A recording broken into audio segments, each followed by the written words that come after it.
Viral di media sosial, aksi pria naik mobil mewah maling handphone.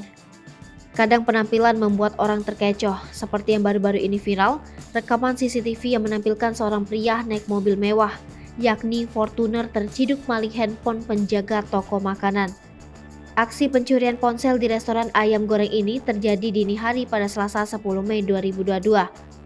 Pelaku pencurian ponsel ini berpura-pura menjadi pembeli ayam goreng ketika karyawan yang melayani pria ini pergi ke belakang. Pria tersebut langsung mengendap-endap masuk ke dalam restoran. Pria itu dengan cepat mengambil ponsel yang berada di meja dekat kulkas.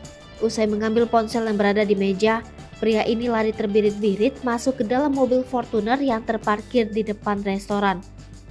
Mobil Fortuner langsung melaju meninggalkan restoran ayam setelah berhasil mencuri ponsel.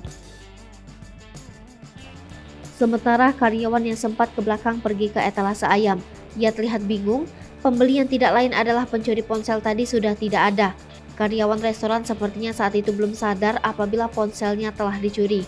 Wajah pelaku pencurian ponsel yang memakai mobil Fortuner di restoran ayam di Citerup, Bogor ditampilkan dengan jelas dalam unggahan video tersebut.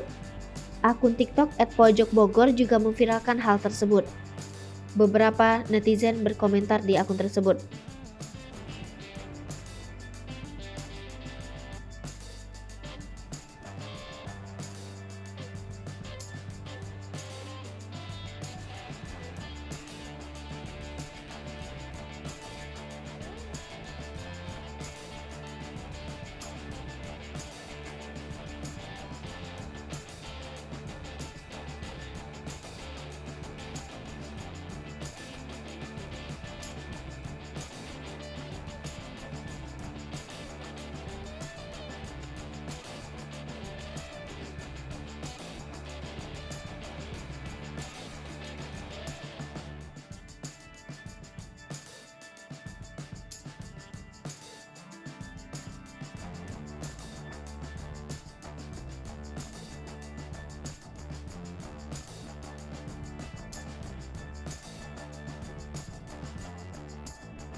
Hai pemirsa Sri Popo TV, jangan lupa komen, like, dan subscribe, serta tonton terus berita-berita terupdate lainnya ya.